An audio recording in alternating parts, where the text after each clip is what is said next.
d'évasion, Oui. mais pas fiscale. Non, avec l'Humanité Dimanche, hein, Oui. on est quand même à l'abri. Alors on va à Chinguetti, un endroit que vous connaissez bien, Oui. la Sorbonne du désert. Alors découverte ou redécouverte de cette ville mauritanienne qui a rayonné pendant des siècles hein, sur le plan culturel, sur le plan spirituel, et où on trouve des milliers de manuscrits qui sont conservés dans des conditions... Tant bien que mal, j'allais dire. Oui, des conditions difficiles, très sommaires. Certains des manuscrits datent du IXe siècle.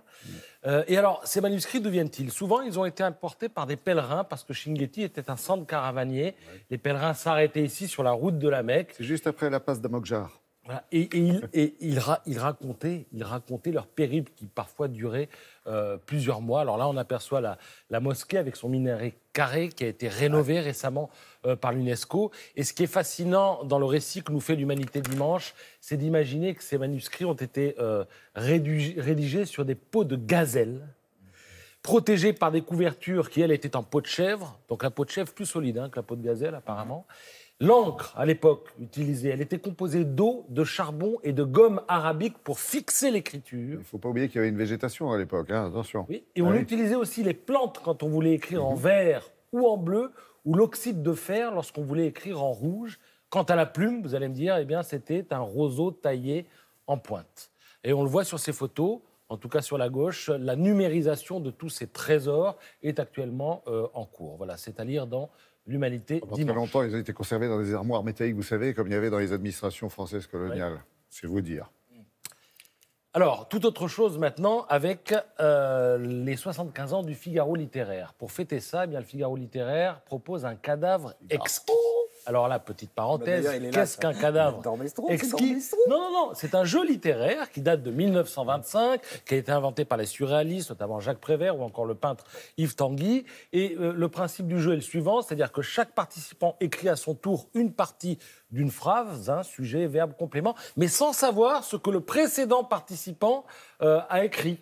Donc vous racontez une histoire, ça marche aussi avec les dessins. Avec les dessins. Et on voit ce à quoi ressemble le résultat. Et alors d'ailleurs, la première phrase qui est résultat de ce jeu fut « Le cadavre exquis boira le vin nouveau ». Voilà, il s'était mis à 5 pour faire cette phrase, qui ne veut rien dire, mais le jeu, du coup, est devenu le jeu du cadavre exquis. Donc fin de la parenthèse. Poésie, ouais.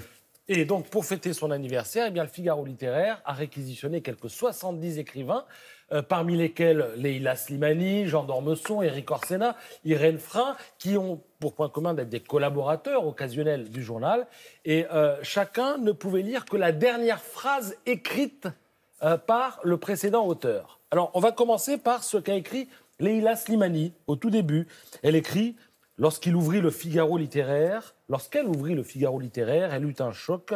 Sur la première page s'étalait en énormes lettres cette phrase grotesque, absurde, cette plaisanterie, grève de la littérature. D'une main tremblante, elle tourna les pages, elle vit défiler les plus grands noms des lettres françaises, 2 prix Nobel, une dizaine de Goncourt, des auteurs de best-sellers et des poètes inconnus.